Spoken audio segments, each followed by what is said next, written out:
తెలంగాణ రాజకీయాల్లో మరో కీలక పరిణామం. సిరిసిల్ల గడ్డపై గులాబీ జెండా రెపరెపలాడింది.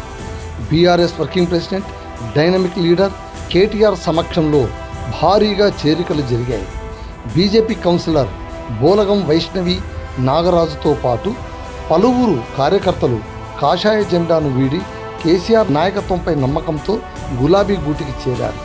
వారికి కేటీఆర్ గారు స్వయంగా కండువా కప్పి పార్టీలో సాదరంగా ఆహ్వానించారు.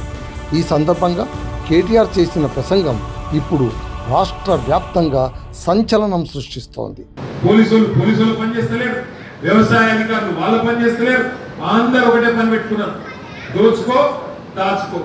రేవంత్ రెడ్డి హైదరాబాద్ లో దోచుకుంటుండు, మాకు దోచినంత మేము దోచుకుంటామని ఎక్కడో అక్కడ మంత్రులు ఎమ్మెల్యేలు దండుపాలు ముఠాలెక్క దోచుకునే పనులని పడ్డారు. మనం భయపడే అవసరం లేదు.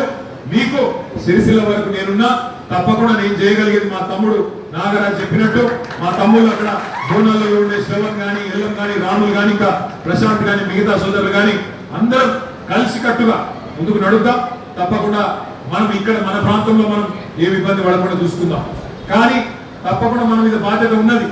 మళ్ళీ తిరిగి కేసీఆర్ సార్ వస్తేనే, మళ్ళీ తిరిగి కేసీఆర్ సార్ వచ్చే రాష్ట్రాన్ని పట్టాలు ఎక్కిస్తేనే మన బతుకులు ఏమైనా బాగుపడతాయి.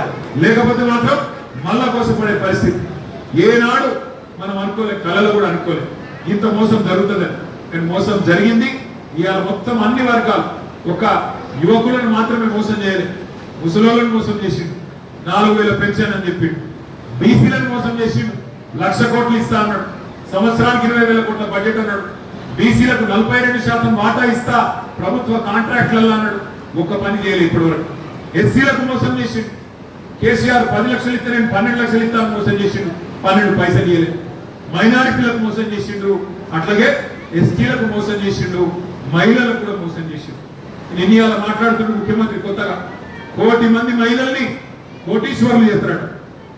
1 కోటి మంది నేను చెప్పిన అసెంబ్లీలో ఆ 1 కోటి మంది కోటీశ్వరులు అయితే ఎన్ని సున్నాలు పెట్టాలని చెప్పుల భయనని అది కూడా తెలియదు. ఆయన నెలకు 2,500 ఇచ్చే ముఖం లేనుడట మిమ్మల్ని కోటీశ్వరులు చేస్తాడు.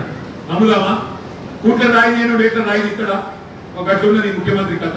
పెద్ద పెద్ద మాటలు ఇంటనేమో మనం అడ్డం పడాలి. శంకరాజ్ ఓ అది చేసినా ఇది చేసినా